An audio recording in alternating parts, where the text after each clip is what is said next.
যিসকল ছাত্ৰ ছাত্ৰীয়ে ADRE পৰীক্ষা দিছে সেইসকল ছাত্ৰ ছাত্ৰীৰ বাবে ভাল খবৰ আৰু টেট পৰীক্ষাত যিসকল ছাত্ৰ ছাত্ৰীয়ে দিছে সেইসকল ছাত্ৰ ছাত্ৰীৰ কাৰণেও ভাল খবৰ। তো আপোনালোকে এই ৰিজাল্টটো কোনটো তাৰিখে আপোনালোকে লাভ কৰিব সেই বিষয়ে কিন্তু ডক্টৰ হিমন্ত বিশ্ব শৰ্মাৰে নিজ মুখেৰে ঘোষণা কৰিছে। এটা এটাকৈ ৰিজাল্টৰ ক্ষেত্ৰত আহিব খুজিছোঁ। প্ৰথমতে মই অসম আৰক্ষীৰ ৰিজাল্টৰ বিষয়ে আপোনালোকক জনাব খুজিছোঁ।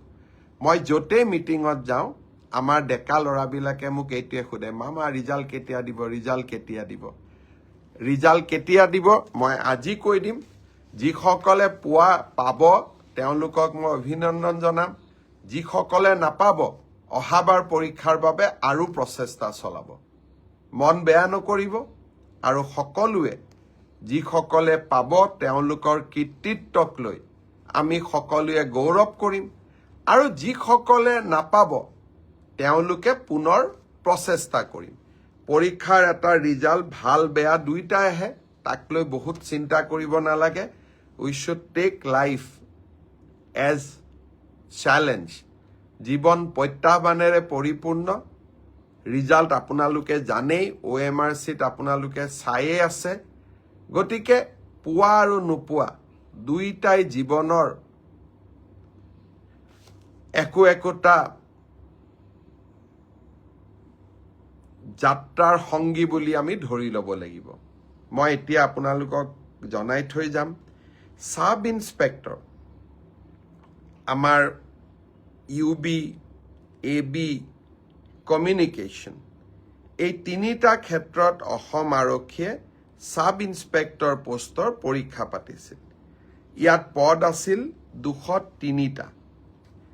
ইয়াৰে ইতিমধ্যে লিখিত পৰীক্ষা হৈ গ'ল আৰু এই লিখিত পৰীক্ষাত যিসকলে উত্তীৰ্ণ হ'ল, যিসকলে কাট অফ নম্বৰ পাবলৈ সক্ষম হ'ল, তেওঁলোকৰ তালিকা 6 মাৰ্চ তাৰিখে আৰক্ষী বিভাগে প্ৰকাশ কৰিব।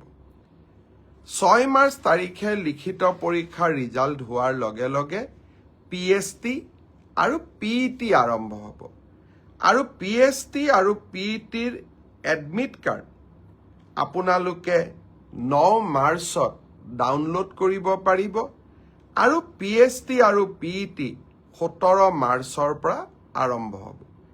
এয়া হ'ল অসম পুলিচৰ সাব ইন্সপেক্টৰ UB, AB আৰু কমিউনিকেশ্যন ইয়াৰ বাবে যি পৰীক্ষা হৈছিল। ইয়াৰ পিছত আমাৰ এটা ডাঙৰ পৰীক্ষা হৈছিল কনষ্টেবল।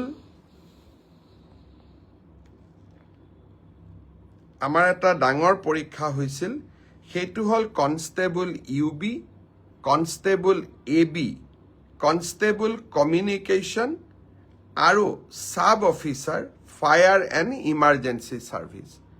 কনষ্টেবলৰ UBত পোষ্ট আছিল 1760টা, কনষ্টেবল ABত পোষ্ট আছিল 2301টা, কনষ্টেবল কমিউনিকেশ্যনত পোষ্ট আছিল 466টা আৰু সাব অফিচাৰ ফায়াৰ ছাৰ্ভিচত পোষ্ট আছিল মাত্ৰ 1টা।